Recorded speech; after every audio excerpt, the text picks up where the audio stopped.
Good afternoon, ladies and gentlemen. Welcome to the Computing Plenary session of the 12th International Research Conference of General Sir John Kutulawala Defence University. And this year's computing session is based on the theme of smart solutions for challenges facing humankind in the information age. And I believe this is a very relevant topic to all of us. And to enlighten us on this topic, we have a very eminent panel of speakers present here with us today. Professor Abhaya Induruwa, the chair of the session and our keynote speaker for the day. Professor Prasad M. Jayavira from University of Sri Jayawardenepura. Professor Kolya Pulasinghe from Sri Lanka Institute of Information Technology. And Dr. Sanjeeva Veeravardhana, the co-founder of WSO2. Ladies and gentlemen, are you excited for the session? Yes? All right. With that, it's my pleasure and honor to invite all our panelists to the head table. And before we begin the session, I would like to invite Senior Lecturer Dr. Vijendra Gunathilaka to introduce our chairperson, Professor Abhaya Induruwa.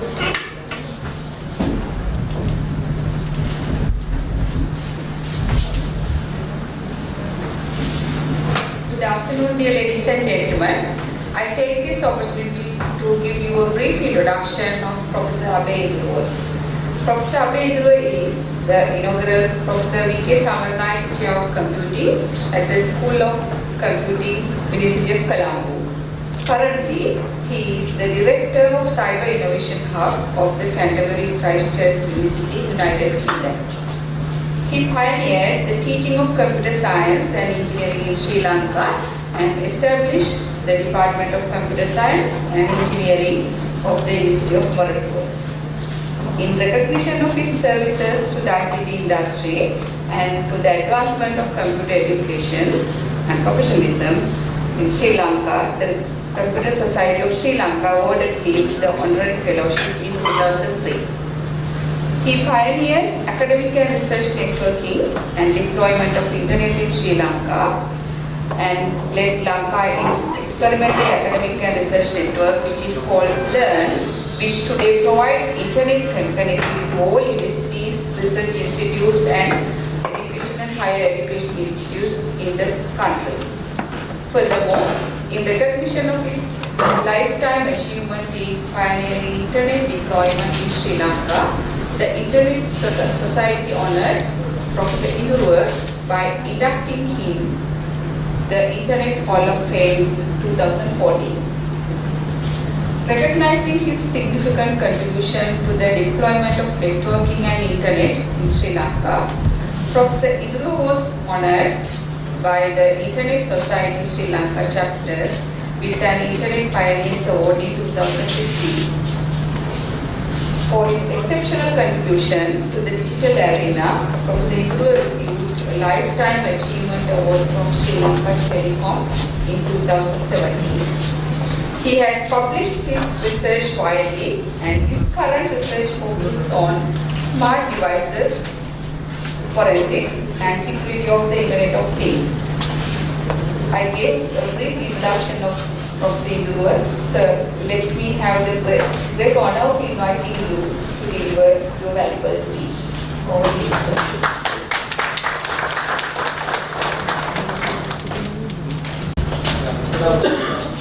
It's good to see you, all the young and upcoming talent.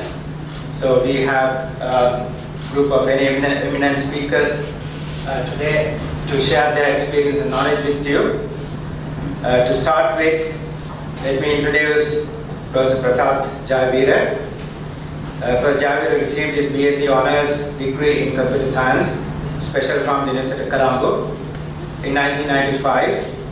He completed his PhL and PhD degrees at the Department of Computer Systems Sciences, Stockholm University and the Royal Institute of Technology, Sweden in 2002 and 2004 respectively. So Jayavira is Chairperson of Computer Science at the University of Sri Jayawardenepura and a Commonwealth Academic Fellow. Further, he has completed 3 postdoctoral research assignments at the University of Reading, University of Namur, Belgium, and Stockholm University, Sweden. He has published research work at several national as well as international forums, world-recognized publications and international journals on conceptual modeling, enterprise ontologies, information systems engineering, and electronic commerce systems designing. And today, we'll be talking about interoperability, a very important subject for all of us, and exigent necessity for smart solutions. Professor Javali will be followed by Professor Kolya Pulasinghe. Kolya graduated from the University of Morocco as a computer science and engineering graduate and followed his PhD degree in robotics and intelligent systems at Saga University, Japan.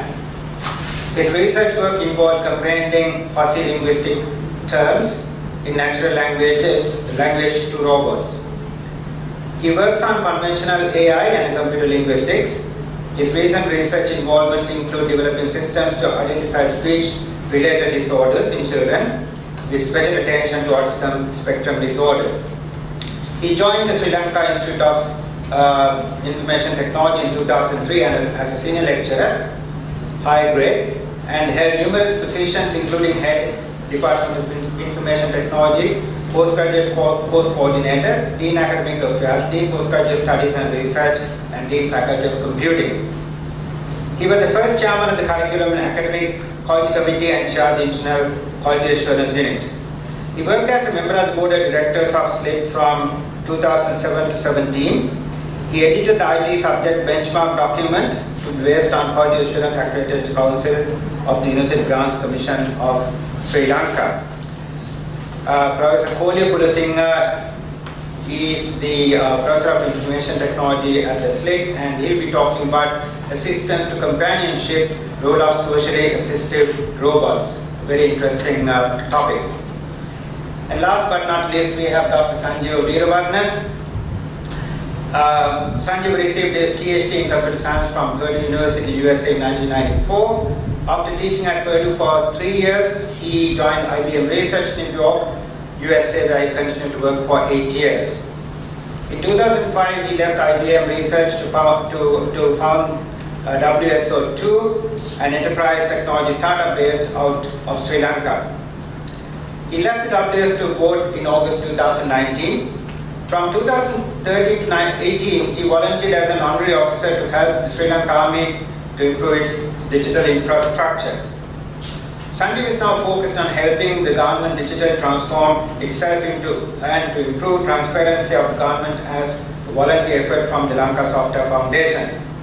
He is currently also a member of the Board of Sri Lankan Institute of Nanotechnology, a member of the Council of the University of Moratuwa, chairman of the ICT Agency Digital Technology Foresight Council, a member of the IT Standing Committee of the University Grants Commission, a member of the National Science Foundation Working Committee on Technology, a member of Ceylon Chamber of Commerce Committee, and a non-executive director of Sampad Bank. I was expecting Sanjeev to talk about open source software, but he's going to talk about instead enabling efficient delivery of government digital services while maintaining privacy, which is a very important topic for all of us. So that's the lineup of speakers for this afternoon. And a few housekeeping rules before I start. We will try to follow a strict schedule, and we will allocate 25 minutes for the panel speakers with a 5-minute question answer immediately after the talks. You can ask questions when the speaker finishes. And of course, to help us, I know there is the timekeeper. He will have a card system. When you come to 20 minutes, it will be green, 23 orange, and 25 red, which means got to stop. Now for me, I have only 18 minutes. Do I have the privilege? Because I was actually aiming for a 30-minute presentation, but I'll try to make it 20 and leave 5 minutes for question and answers, if that's okay. Right, so I think they're all loaded here. Yes.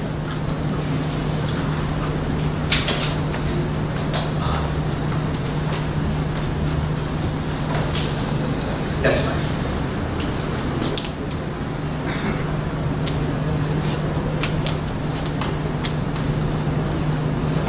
Thank you. Right. So, before wasting any more time, let me start. For this plenary session, the theme is smart solutions, and we are witnessing a rapid expansion of smart solutions coming to the society and getting connected to the internet. So what I'm trying to do is to examine, not from a technical point of view, so it's not going to be a technical presentation, but how could we capitalize on the opportunity of the Internet of Things. And I would like you, some of you, of course, I have now missed my opportunity, but I'd like to make some money, so I want you to be entrepreneurs. Okay? So I'll be talking about some business cases to give you an idea how a simple idea can be turned into a good business. So as outlined, I will talk very briefly on what is IoT, the IoT world which is expanding, the business models, use case 1, use case 2, which I will go into details, and a few closing remarks.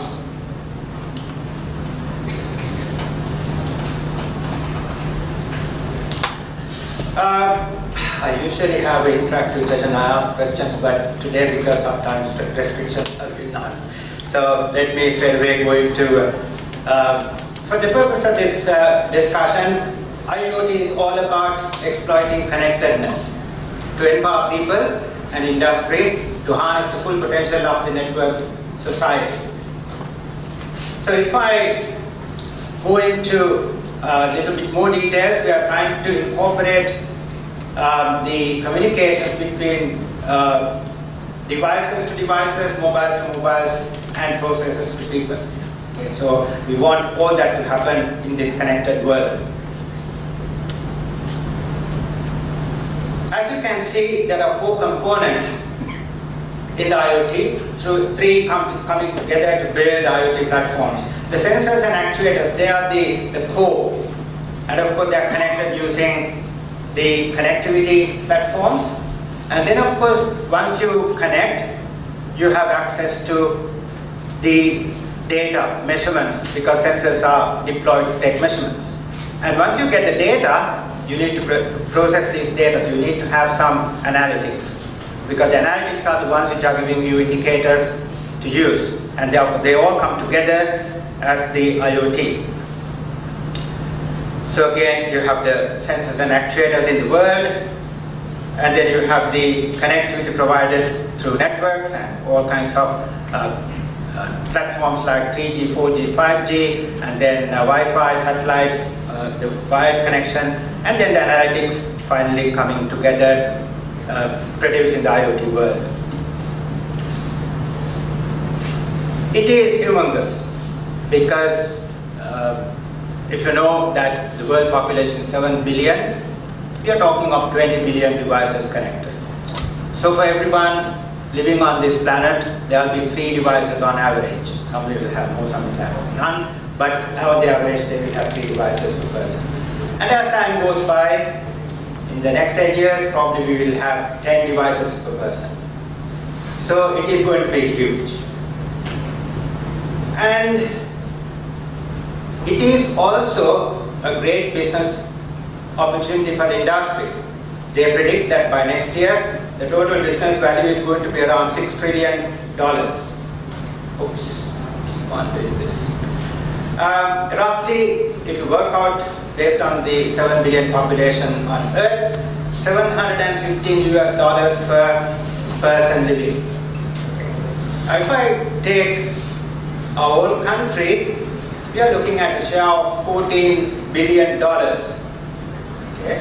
So the 22 million people should be aiming to get a chunk of 14 billion, because the total business value is $6 trillion. Now, I quote from Sierra Virus, by 2020, half of the connected IoT devices will be able to request support. Meaning that if I have a microphone that is connected and if it is malfunctioning, you don't have to do anything to request support from the maintenance people. So that is the intelligence we want to put in the device communicates, and the support will be automatic. And And also government says by 2021, 1 million IoT devices will be purchased and installed every single hour. So you can see the opportunity you have. I always say you only want one invention. Got to be innovative, come up with one invention which is needed by a billion people. Okay? To make a profit of 1 rupee per device, you become a billionaire immediately. So aim for that. The market. If you look at that graph, you will see that the blue are basically the traditional bands of devices, laptops, smart devices, computers and all that. And it is almost plateaued. There's no growth in that. We have connected 3 billion devices to the internet and that's it. Whereas the other 3 curves, they are growing, not exponentially, but still growing. And they are the enterprise IoT devices, government IoT devices, and the consumer IoT devices. And you can see that the dark brown and the light brown, orange one, they are the government and the industry. So they are going to grow at a much higher rate, much faster rate. So the growth in numbers, I mean these numbers are not important because they're all billions. Whether I say 10 billion or 20 billion, it doesn't matter. They're still billions. So as I said, 6 trillion. And the main contributors to IoT device growth is the business, because they are looking at low operation costs, increased productivity, exploit new markets, increase efficiency. Governments, because they want to give better services, improving quality of life of their citizens with decreasing costs and increasing productivity. Consumers, that's you and me, because we are the slowest to adopt IoT, because we don't have that drive. You might buy a Fitbit, put it on your arm and then you forget about it. But they spend less in buying IoT devices. But of course, the hope is that we want to encourage them to spend more. In numbers, this is what in each industry executives agree that there will be the impact on each of the industries by IoT. All are above 85%. Energy, transportation, vehicles, economics, high-tech, retail, they're all about 85%. So they expect the IoT to make a big impact on their individual businesses and industry sectors. Right. I want to talk about the IoT business model. As we all know, Sri Lanka is slow in embracing IoT. The world is looking at Industry 4, which is the Industry Revolution version 1, 2, 3. Now we have come to the Industry Revolution 4, in which what they try to do is to connect all your industrial equipment to the internet. I'll discuss the advantages of doing that in a minute, but as a country, we are slow. We are behind many other countries. Especially the developed world is definitely taking the lead there. There's a lot of potential for startups. That's what we want our young talent to do. They have to come up with innovative ideas and then have startup businesses. And one interesting thing is that the innovation from scratch is not needed. Okay, you don't have to start from the beginning. You sometimes by improving something, you have business advantage, you have industrial advantage, commercial advantage. So basically, repackaging gives a competitive edge. Some people do business, they do it so badly that you repackage and you rebrand your business flourishes. So to illustrate my first business case, I think there can't be anything simpler than a toothbrush. Okay. So let's see the first business case.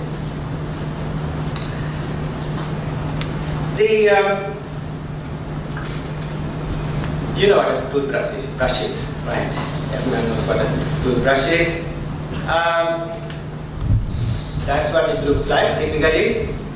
But in the last couple of years, maybe a decade or so, it is challenged by an electric toothbrush.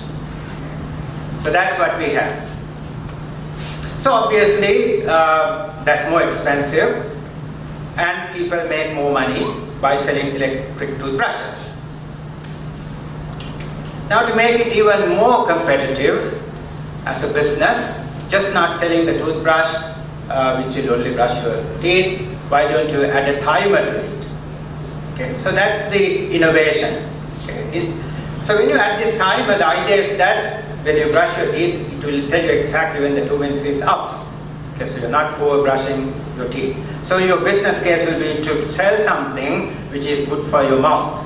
Okay, so therefore we have this extra timer as an add-on to the usual electric toothbrush. A sensor that warns you when you're brushing too hard. Okay, people, I'm sure, I don't think there'll be any dentists in this audience, but if you have, they will tell us that brushing too hard is not good. So therefore, if you're brushing too hard, then the toothbrush will tell you, don't do it. Okay, it will warn you.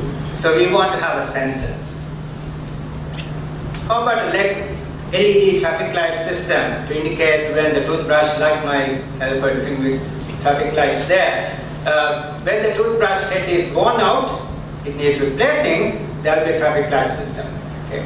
First maybe green, then orange, and then when it's bad, really bad, red.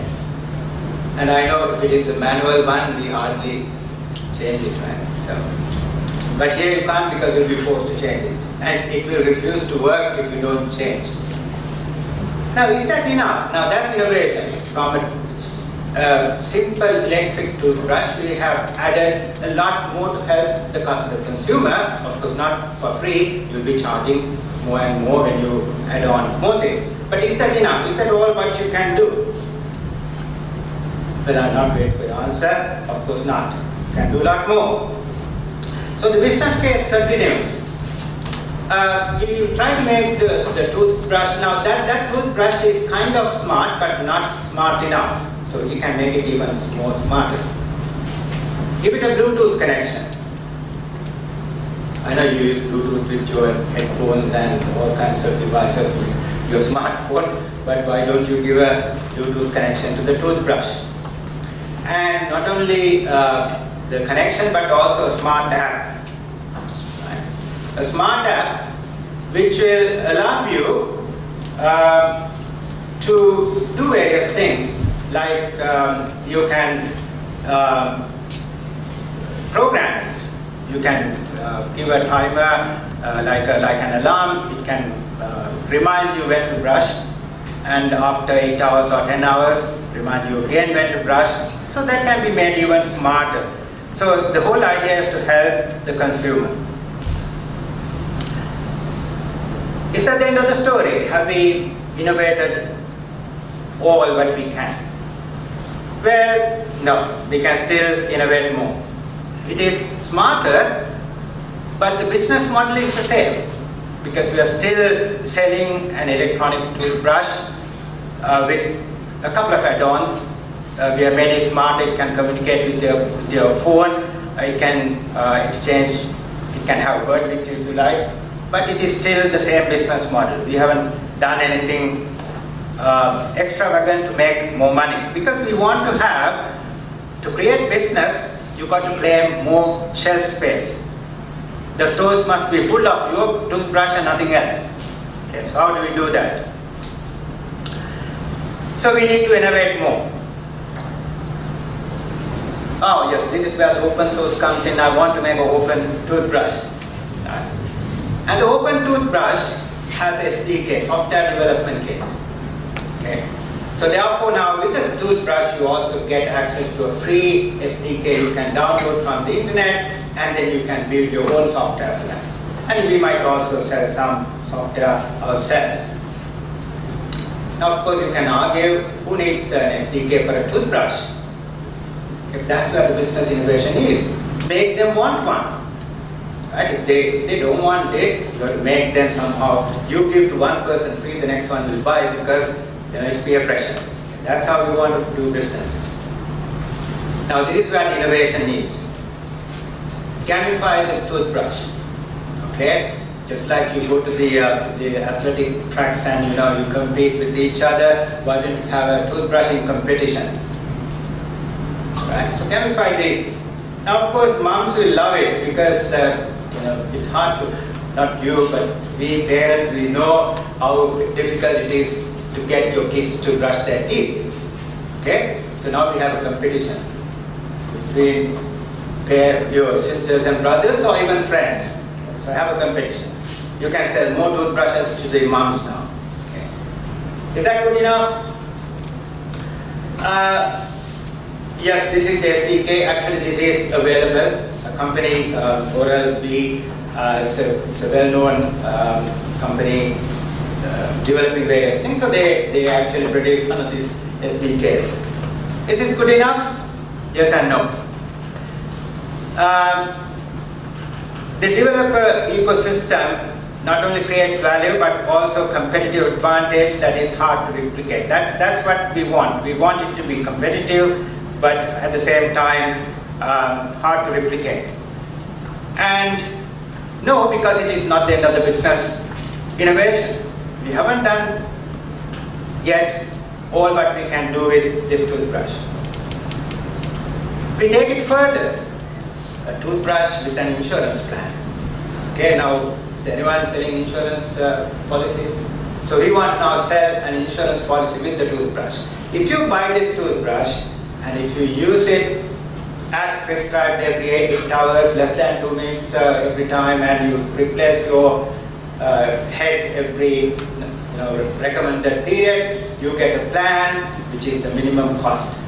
Okay? And the moment you violate conditions, then your insurance premium will automatically go up because the SDK will then report to the insurance company. So, well, it is a fictitious kind of idea, but I wanted to use this simple idea to illustrate the potential you have. Okay? The only other thing I would think of was a matchstick, simpler than the toothbrush. But I think there's very little innovation you can do with the matchstick, so I stuck with the toothbrush. I hope you got the idea. Now the IoT business case 2 is a little bit more realistic.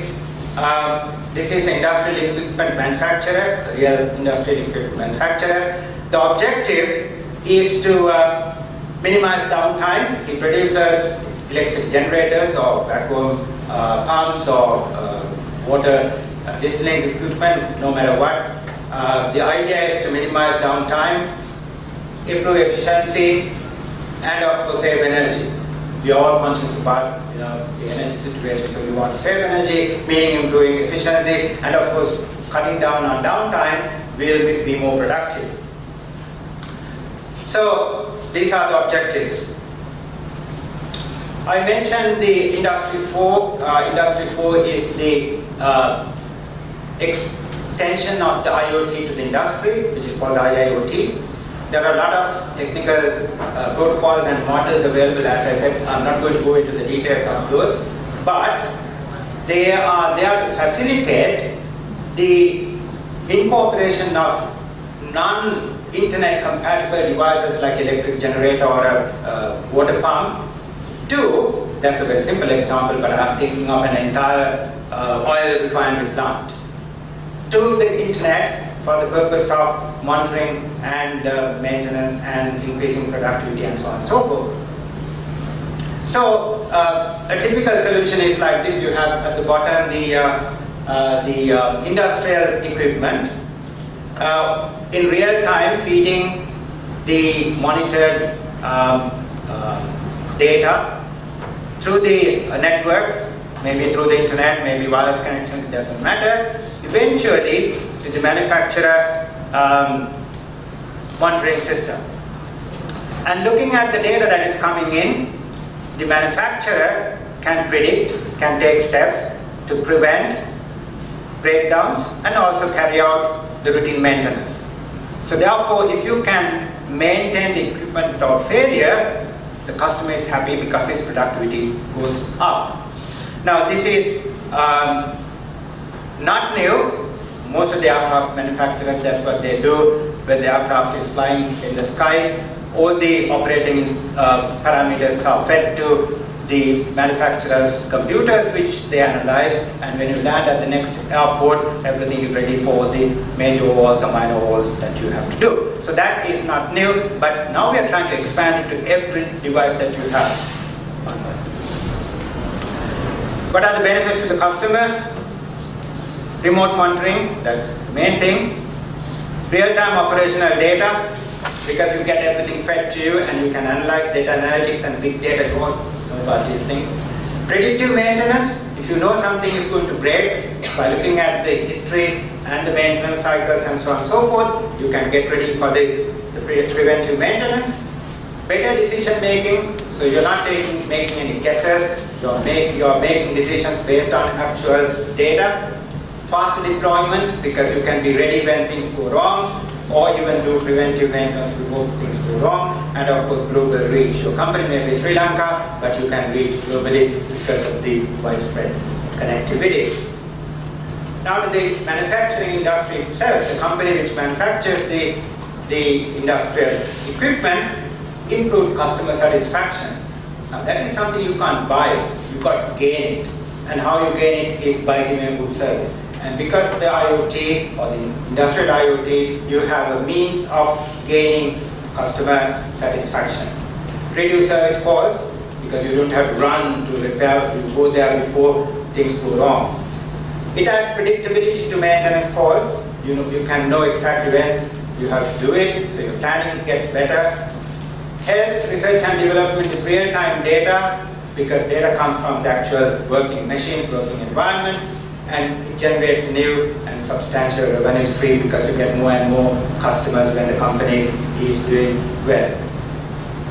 So that is my second business case, illustrating how in real life the industry is using industrial IoT. Now to conclude, I say IoT is a disruptive technology. The Apple co-founder Steve Jobs once said, "Is no more." He said, "Innovation distinguishes between a leader and a follower." We don't want to be followers. We want to be leaders. Let others follow us. Okay? Always think that you are the leader. You do things that a leader should do, and let others follow. So that is very important. Again, innovation itself is not good enough to become disruptive.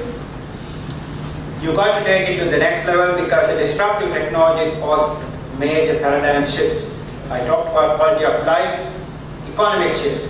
Your country's economy will become better. Your lifestyle will become better. Your work patterns and shifts will become better. Operational shifts will become better. So you are not doing just to make money, but to also make the life better as well. And again, the person who coined the term disruptive technology, he said it's something that drastically alters or destroys the structure of society. So we don't want to destroy, we want to make it better. So in closing, we are beginning to witness the evolution of the internet to the next level of complexity. Once the current IoT matures, it will not be easy to tell the difference. It is the internet. Whether you connect 10 devices or 10 billion, it is still the internet. Internet with billions of connected devices will be ubiquitous, and every economy expects to capitalize on this, and Sri Lanka is no exception. So finally, turn the disruption to opportunity. Every opportunity comes with its own risks, but those who mitigate, they win. Thank you.